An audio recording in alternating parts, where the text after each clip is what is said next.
What's up mga kaginaw? Ito po tayo ngayon nagluluto ng ating baon. Sabi kasi ni Diego Bandits namin, pag bumaba daw timbang ko, ay may reward daw. Sana nga totoo. Ito po ulit tayo, nagme-meeting ulit. Absent si Kuya Rayman, mag-isa lang daw mag-split pull down si Kuya Ode. Joke lang, pumalit naman si Ryan. Pero kakayanin. Dito naman ang gabay ng aking master. Ayun, pumunta na kami kala Charurut para kumain. Hindi ko na pala na-videohan yun. Ito po kami sa Rotary. Bibili ng mga materyales. Rotary, baka naman. Kakapal na mukha nyo. Salamat ka lahat. There you go. Sir ko ba? Bumibili ng mga kontrabando. Yun yung mga ginagamit namin sa sa aming operasyon. Kamaingay sa atin lang dito Sa atin lang to. Subdivision, North Caloocan. Ulit.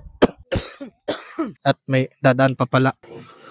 Ulit. What's up mga Aginaw? Andito po kami ngayon sa Almar Subdivision, North Caloocan para po mag-split pull down. O kasama ngayon ang team Ryan and Odi. Tatanungin din po pala natin kung bakit pinupull down ang split type. Tara, silipin natin team. Texture na sa loob, isa pinaka parang yan din. Ito, nagsisimula na po sila mag-backlash ng copper tube para ma-pull down.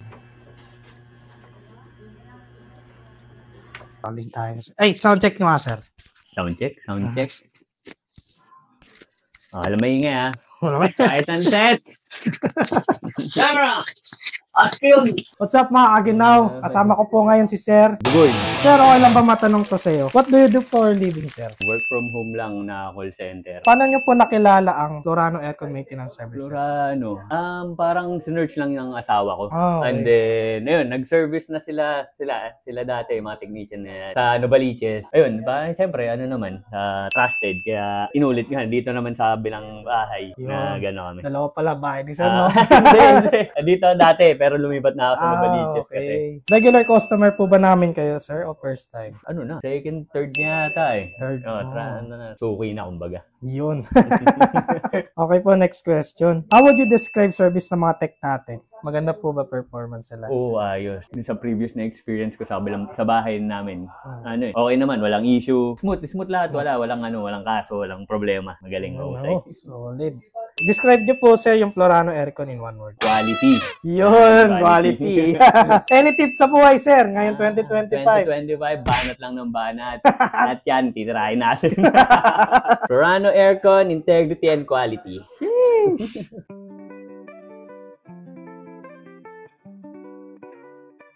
May pamerienda si sir. Nakita mo ba yun doon? Tingnan mo muna doon.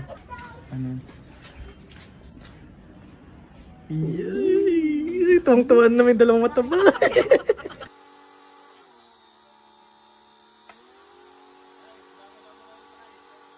Another satisfying video na naman. Nagkulang ata sa gamit ang Team Odi and Ryan at pinabili tayo ng insulation foam. Buti na lang may runner kayo. May pamerienda dapat to, Kuya Odi, ha? Batak na to. May libreng isa. Merienda na! Merienda ba? Pre, may merienda na! Merienda na?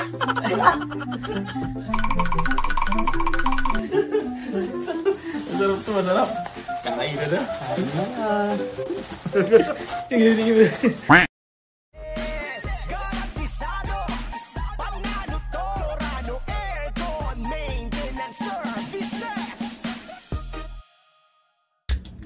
Ano yan? Uy!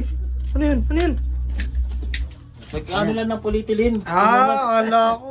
Kakaabutan ka lang kung tamo. Nagsusunod lang kami. Yung pala. Talaga kung ano na iniisip mo eh.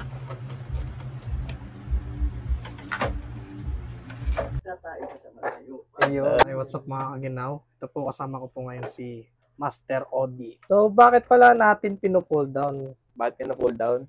Kasi nga, why not, di ba?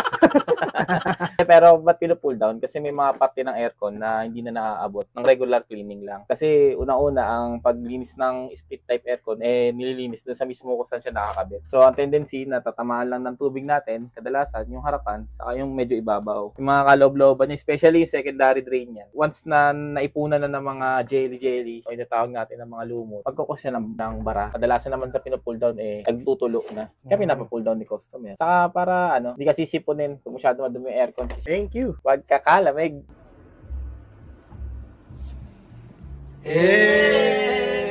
Pagkakalamig! Ready naman yung gabi. Ayaw, no?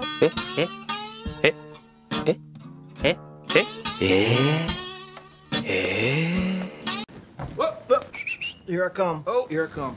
Look!